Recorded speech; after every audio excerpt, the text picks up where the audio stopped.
गाजू दे नाद घोष सन्माननीय गरजू माननीय दे श्री उद्धवजी ठाकरे साहेबांचं दुष्ट या शक्ती व्यासपीठावर आगमन होत आहे. सहस्त्र टाळ्यांच्या गजरामध्ये आपण त्यांचं स्वागत करूया. उद्धवजी साहेब मागील हार घालतील हिंदू हा तुझा धर्म जाणून घे हेच मर्म जीवन करत्या सन्माननीय उद्धवजी ठाकरे साहेब आपल्या शुभहस्ते उद्धव साहेब आगे बढ़ो. हिंदुहृदय सम्राट शिवसेना प्रमुख वंदनीय बाळासाहेब ठाकरे यांचा महाविकास आघाडीचा शिवसेना उद्धव बाळासाहेब ठाकरे यांचं चिन्ह.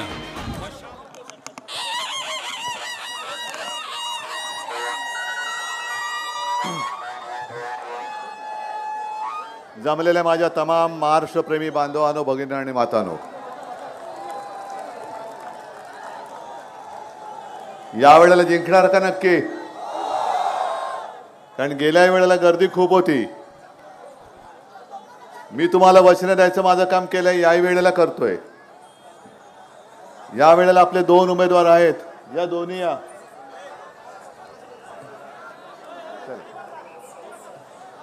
आणि दुसरे कुठे? नाही वापरून. हे दोघं आपले मर्द तुमच्यासाठी तुम्हाला दिलेले आहेत. आणि निशाणी काय? मशाल. या वेळेला पेटलीच पाहिजे. कारण या वेळेला जर का नाही पेटली तर मग तुमच्या डोक्यावरती वाढवणचा वरवंटा फिरल्याशिवाय राहणार नाही. मला एक प्रामाणिकपणाने सांगा, वाढवण हवे की नकोय? अरे गेल्या वेळेला पण मी बोललो होतो, हे मी बोललो, पण तुम्ही कुठे जिद्द दाखवलीत? मी तुम्हाला मुद्दामून वचन द्यायला आलोय, थोडंसं धावत पळत आलोय. कारण सूर्यास्ताच्या आत मला परत मुंबईच्या सभेसाठी जायचंय. गेलो होतो कुठे? कराडला. ठीक आहे, तुम्हाला एकूण सगळ्या मतदारसंघाची परिस्थिती माहिती आहे. तुम्ही बसा दोघे. गेल्या वेळेला पालघर आपण जिंकलो होतो. बोईसरने पण चांगली आघाडी दिली, मतदान केलं, हे सगळं बरोबर आहे.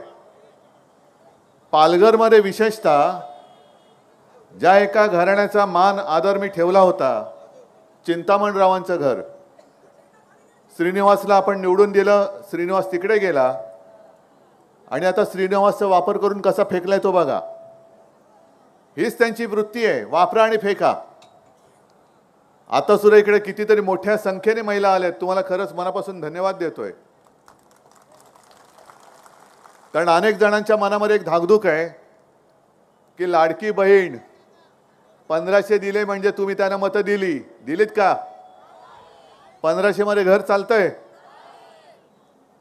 आणि मग मी तुम्हाला विचारतो की बोईसर आहे, पालघर आहे, सुविधांचा अभाव आहे. हे तर दरवेळेचं निवडणुकीतलं वाक्य आहे. कुठल्याही व्यासपीठावरती महाराष्ट्रात जा आणि एकच बोला की इकडे शाळा आहे का नाही, हॉस्पिटल आहे का नाही, कॉलेज आहे का नाही, रोजगार आहे का नाही, रस्ते चांगले आहेत का नाही, आणि टाळ्या मिळतातच. कारण सगळीकडे हीच परिस्थिती आहे. काल मी ठाणे जिल्ह्यात म्हणजे गद्दाराच्या जिल्ह्यात फिरत होतो, मिंद्याच्या. तिकडे सुद्धा एवढे गचके गचके गचके खात खात खात म्हटलं आता यांचं गद्दारांचं सरकारच गचके खाते. आता 23 तारखेला शेवटचा गचका देणार की गेले. पण मी तुम्हाला वचन द्यायला आलोय की महिलांना नुसते 1500 रुपये नाही तर मान सन्मान, आदर, सुरक्षा आणि बरोबरीने 3000 रुपये हे आपलं महाविकास आघाडीचं सरकार देणार आहे. अनेक अनेक अनेक अशी मुलं आहेत की ज्यांना शिकायचं आहे पण पैशाअभावी शिकू शकत नाही. त्यांच्यासाठी सुद्धा आपलं महाविकास आघाडीचं सरकार आल्यानंतर जसं मुलींना शिक्षण फ्री आहे तसंच मी माझ्या महाराष्ट्रात जन्मलेल्या मुलांना सुद्धा शिक्षण मोफत दिल्याशिवाय राहणार नाही. बाकी 2 गोष्टी आहेतच, 2 जी बंदरं आहेत, वाढवण आणि मोरबे. हे जर का तुम्हाला खरोखर नको असेल तर या वेळेला मला दोन्ही आमदार आपले निवडून द्या. सरकार आणल्यानंतर मी बघतो कोणाची हिंमत आहे तुमच्या वाढवणला हात लावायची. पण नुसतं आंदोलन करून नाही चालणार. आंदोलन करून शिवसेना तर आंदोलन करायला कधी तयार असते, पण अधिकार हातामध्ये पाहिजे.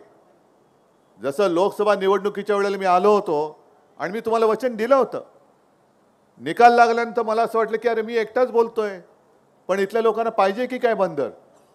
मग त्याच्यानंतर मग मिलिंद वैद्य आहेत, आणखीन तिथल्या काही लोकांचे फोन आले की साहेब आम्हाला आमची आता चूक कळले, या वेळेला आम्ही चुकणार नाही, किती पैसे आम्हाला दिले तरी सुद्धा आम्हाला आमचं आयुष्य उद्ध्वस्त करायचं नाही, अजिबात नाही. कारण मध्ये मध्ये ज्या काही बातम्या येत आहेत की गुजरात पोर्ट कोणाच्या हातात आहे, अदानी, तिकडे ड्रग्ज सापडत आहेत. मग इकडे बंदर झाल्यानंतर थेट इकडे ड्रग्ज येतील. म्हणजे हा सगळा परिसर, आपले आयुष्य, मुलाबाळांचे आयुष्य ही संपूर्ण अंधारात फेकून देतील ते. आणि हे बरे टिकूजीराव पैसा कमवून जातील कुठे आपल्याला कळणार पण नाही. आज धोका फक्त वाढवण बंदराला नाहीये, संपूर्ण महाराष्ट्राच्या किनारपट्टीला आहे. मुंबईचे 2 धरून जे 7 जिल्हे किनारपट्टीवर आहेत, या सगळ्या किनारपट्टीचा, कोळीवाड्यांचा आणि गावठाण्याचा हे क्लस्टरच्या माध्यमातून विकास करायला बघतायत.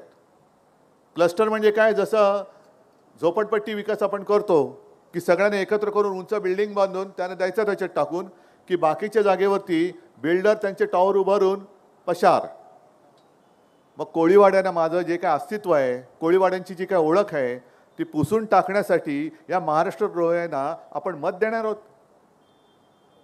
आपलं सरकार आल्यानंतर पहिल्या प्रथम मी तो जो काय त्यांचा आदेश काढलेला आहे तो फाडून फेकून देणार आहे, फाडून फेकून देणार. मी जाहीर सांगतो मी, कारण माझ्या कोळीवाड्याचं अस्तित्व आहे, माझ्या कोळी बांधवांचं, समाजाचं जे अस्तित्व आहे ते मी यांना, अदानीला पुसू नाही देणार. मी आदिवासींचं अस्तित्व आहे.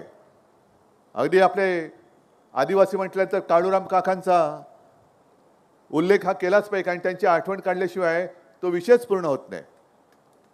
काळूराम काकान आज नाही येतो, पण आदिवासींचं अस्तित्व संपवायचं, कोळ्यांचं संपवून टाकायचं आणि जणू काय सब भूमी अदानी की, जे काय आहे ते मुंबई सकट सगळं हे अदानीला देऊन टाकायचं. मी मुख्यमंत्री होतो तेव्हा जवाहरला आलो होतो. मी या सगळ्या गोष्टी तुम्हाला सांगितल्यात. आणि माझ्या मनामध्ये पालघरसाठी नक्की काहीतरी विकासाचा एक आराखडा आहे.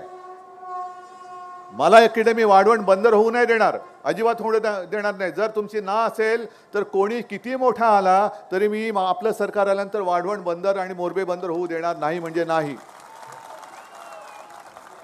पण याचा अर्थ असा नाही की जे मोदी आणि शहा सांगतायत की उद्धव ठाकरे विकासाच्या विरुद्ध आहेत. विकासाच्या विरुद्ध नाही, मी सत्यानाशाच्या विरुद्ध आहे, विनाशाच्या विरुद्ध आहे.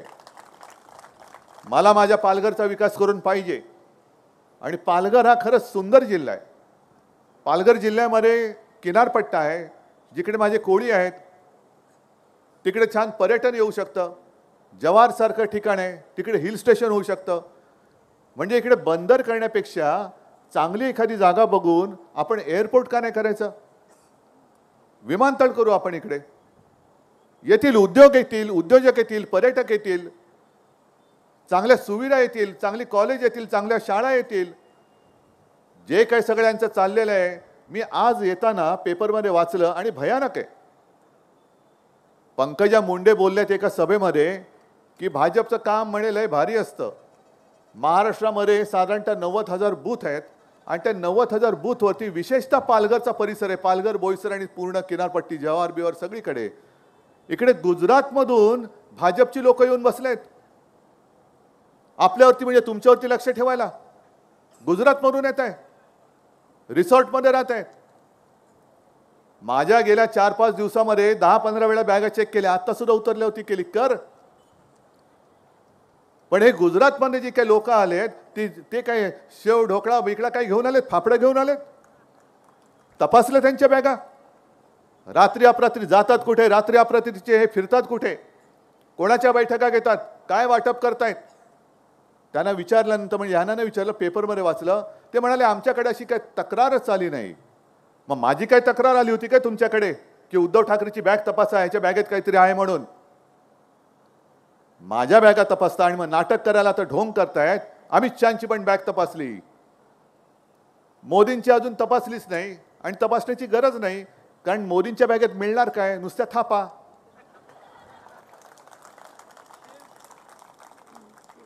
₹15 लाख देणार, अच्छे दिन आएंगे, 2 कोटी लोकांना रोजगार देणार.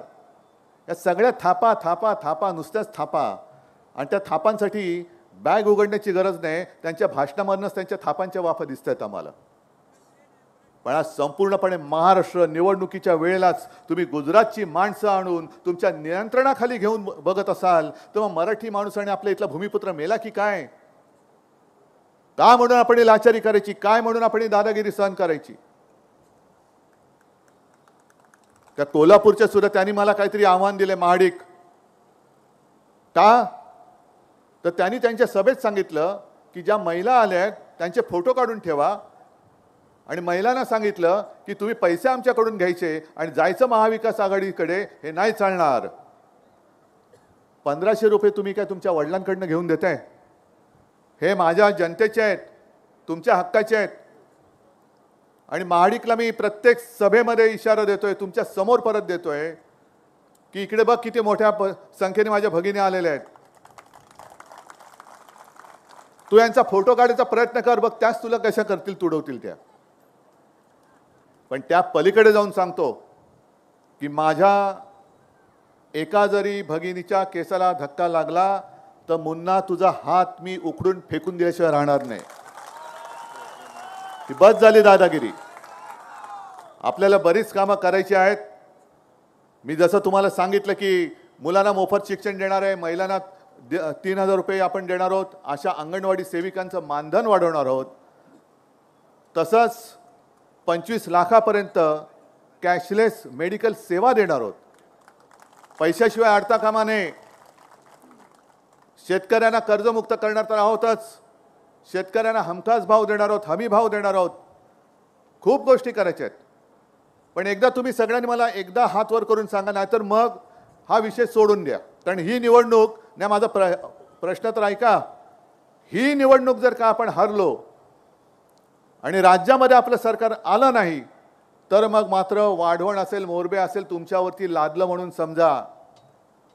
आणि तुमची तयारी असेल तर तुम्ही सांगा आम्हाला वाढवण हवंय, तुम्ही सांगा आम्हाला मोर्बे हवे. मला काही म्हणायचं नाही. मी लढतोय, हे तुमच्यासाठी लढतोय. मला काही फरक पडत नाहीये.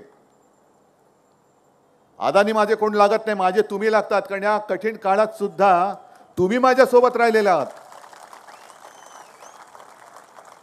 आणि म्हणून एकदाच मला सांगा की तुम्हाला ही बंदरं हवेत की नको आहेत? नाही, नको असेल तर हात वर करा. आणि पत्रकारांनो हे दृश्य टिपा. ज्यांना ज्यांना वाढवण किंवा मोर्बे बंदर नको आहे त्यांनी सरळ आपले हात वर करावे, आणि जर हवे असेल तर हात खाली करा. मला काही हरकत नाहीये. पण जे हात वर झालेले आहेत, हे हात 20 तारखेला मशालीचं बटन दाबणार आहेत काय? कारण नुसतं या सभेमध्ये हो आणि नाही करून चालणार नाही.